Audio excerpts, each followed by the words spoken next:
guys, Rob from Georgia here with you, aka VHS 82 apostrophe, with something new. I think I'm gonna try, give it a try. We'll see. This is my shot across the bow, so to speak. My opening salvo, episode 1 of what I'm gonna call Crazy Fives. I'm gonna take 5 films off my collection, some theme to roll through. In this case, my opening one.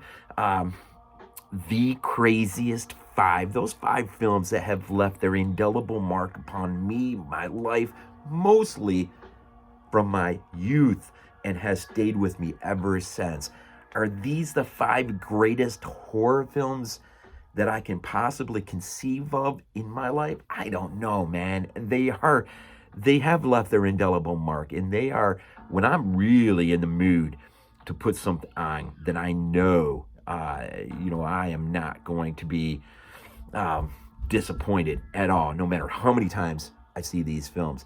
This is my go-to 5. This is my craziest 5. They do not perfectly reflect the top 5 of my top 100 horror films, which I'll drop a link to if you'd like.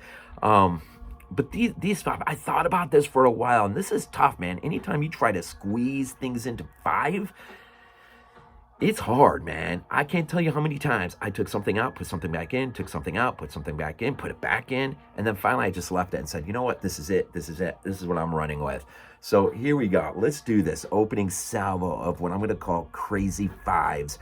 First one, episode 1, the 5 that left their indelible mark upon me in my life, my go-to for gore and for anything else. Here we go. Let's just do it, man. Number 5. Now I'm gonna go more chronological in terms of the year they came out. I figure that's the best way to do it. I don't got the time to really sit there and think which one ought to be number 1 versus 3 versus 4 versus 5. So I'm just gonna go year of release down. All right, so to make it easier on myself. So here we go. Number 5, man. Perhaps one of the greatest openings of any film, any horror film, and the greatest endings to one of the greatest songs ever. You probably got a hint now. In fact, the opening scene segues into an equally great song, and then the rest of it is the road trip from hell. This movie perhaps is one of the better follow-ups to any original film there is. And of course, at number 5, Mr. Rob Zombie comes in with, of course, The Devil's Rejects. Man, I could go on and on and on and on about this film and the indelible mark it left on me later in my life. I think I've said enough. The opening scene, there are scenes within this film. The performance of William Forsythe as Sheriff Wydell. His speech, man, and he gives is one of the.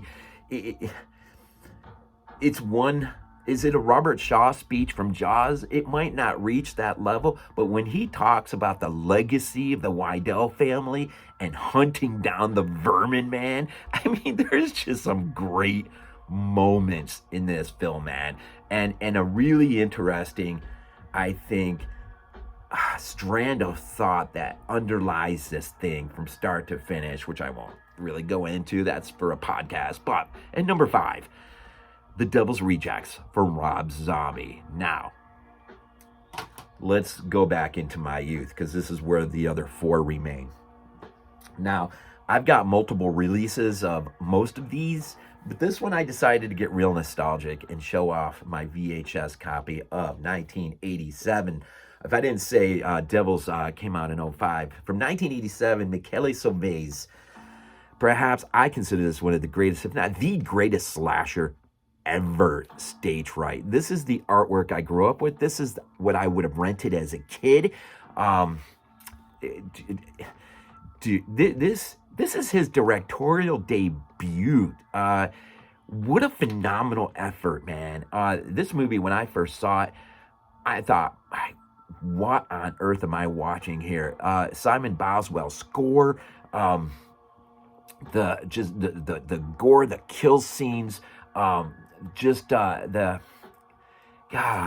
character of Peter, how the killer, I get it. If there's one minor flaw, it's how the killer is made aware and is able to get to where most of this film takes place at.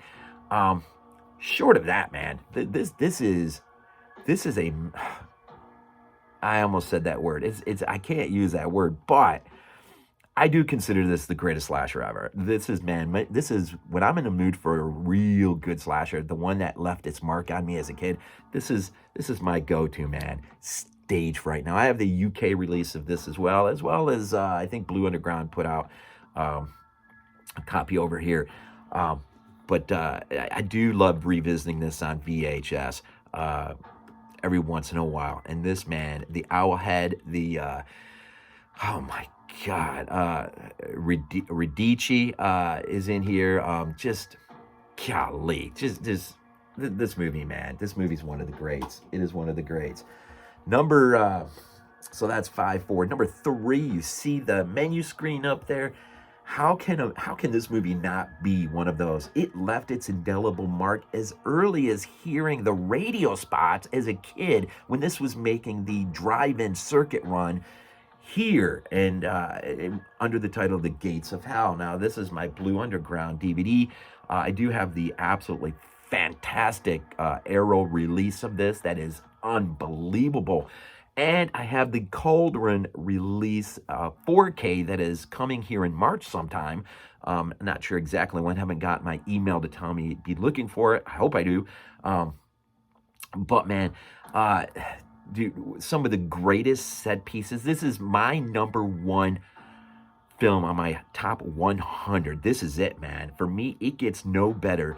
The scene when the guy in the funeral home, when he is, let's just say, meddling with a corpse he ought not to be meddling with, taking things off and stuff like that. This lady, man, takes a bite out of him, man, growls like a bear coming out of hibernation or something, man. This is just the drill bit scene. Again, Radici in this one as well. I'm a big fan of his. It's just the nightmare logic, the Lovecraftian undertones. I could go on and on and on and on. And as a small kid, when I finally got to see this on VHS, it blew my freaking mind away. I mean, this for me is the best of the best. City of the Living Dead, aka The Gates of Hell, by Lucio Fulci, 1980. This is one of my 5 that just left an indelible mark, man, on my life. Number 2, I know it's so hard, man. Some of these directors, and rip on this one, left men like George A. Romero and Wes Craven and so many others. Carpenter left their mark, man. But George A. Romero, man, I'll never forget the first time I saw the original Dawn of the Dead. I had no idea, man. This is a masterpiece in terms of, you have everything in this, man. You've got the gore, you've got an adventure, it's an apocalyptic film of the end. It sets the stage for Lucio Fulci's Zombie, when Dario will have rights to edit it and release it, his own cut in Italy throughout Europe, as Zombie 2. As Zombie, and Lucio Fulci's film will be marketed as Zombie 2, right? But it really does, what an incredible follow-up to what might be one of the most influential films in Night of the Living Dead, and then of course to cap it with Day of the Dead. I mean, that trilogy, and I know he pushes it beyond that, but man, Dawn, I mean, what is there? I mean, stuck up in a mall, living in a mall. I mean, as a kid, man, you used to just talk about that stuff nonstop, about what it would be like to be held up in a mall during an apocalypse. I mean, you got everything seemingly you can imagine is there at your fingertips, and yet the great message of this movie, the materialism that underlies it, is it's not enough. the material is not enough. We need something more as human beings. And I could go off my own little rant of what that is, but I won't. I'll just say this. I believe and agree with George. Materialism is not enough to fill that inner void within us. We long for something much greater than that. And being held up in a maw and having literally pretty much anything and everything at your disposal, within reason that you can think of, ultimately in the end is not enough. And our survivors have to, get on that chopper and fly off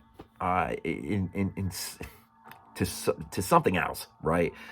Day, of course, picks up much further on and is a much different film. And all three, the original three, have their own messages, their underlining themes, right? But this is a kid, man. It rarely got any better in terms of zombie films than this film. I've made my points on Hell of the Living Dead.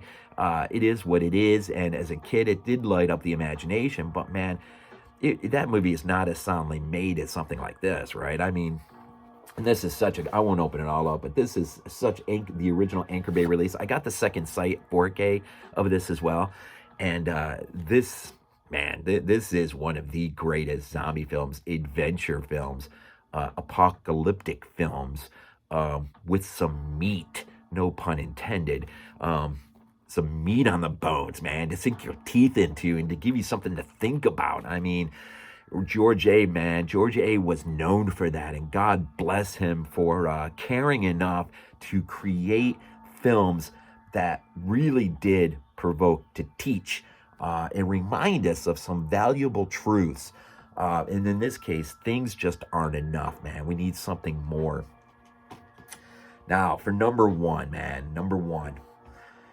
this film as a kid, man, again, VHS, my 25-inch console TV lying on the floor in the pitch dark blackness of my living room, as black as it could get. This movie, man, there's one moment that left an indelible mark, gave me nightmares. I don't even know if I finished it my first time through. I might have been too frozen in fear to pull myself off of the floor, and so I just gaped at the TV screen as this thing just continued to pummel me and pummel me and pummel me until the very end, when it finally ends, man, and you're just like, what did I just watch? It is one of the greatest horror films of all time, hands down. 1974, Tobe Hooper's masterpiece of horror. Y'all know where I'm going now, man. My Dark Skies release of the original 1974, The Texas Chainsaw Massacre. From its opening scenes in the cemetery, the bodies that are on display, the loss these kids seeking to make sure their grandfather, maybe their grandmother too, that the grave hasn't been disturbed, their trip to his uncle's house, the walk across the fieldway, across the dry riverbed, creek bed, stumbling into this house of madness. It is unrelenting in its terror. This movie does things that most movies only dream of doing. And I can't even imagine. Bill Moseley recollected on one of his interviews that he saw this on the big screen when it first came out. And I can't even imagine what that must have been like. And funny as it was, right? His history with the Texas films. This is it, man. This left, man. Wow. Anyways, number one, man, the Texas Chainsaw Massacre, Tobe Hooper, Romero's Dawn of the Dead from 78, Lucio Fulci's City of the Living Dead from 1980, Michele Soavi's stage from 1987, and Rob Zombie's The Devil's Rejects, one of the latter great follow-ups to an original film. Even Roger Ebert gave a positive review on this thing. This thing, man, is also unrelenting in its, and his Sheriff Weidell's rant about his family's legacy is one, man, it is one for the ages. It is good stuff. It almost demands a prequel, which I hope we never get, because it will never live up to the imagination that we have in thinking about that stuff. So anyways, there you go. My 5 films that left their indelible mark, my crazy 5s, my first one, my shot across the bow. If you like it, comment down below. If you haven't subbed, hit the like button and give me some suggestions of things. Maybe if I remember, it's got to be on my shelf or I can't do it. But this is the first one, and I've got a bunch of ideas in terms of the next 5 I do. So I hope you enjoy this. Already hit the 15-minute mark. I'm just going to go ahead and close this out here. You know me, if you see my videos, we always send these things off with Go Bills.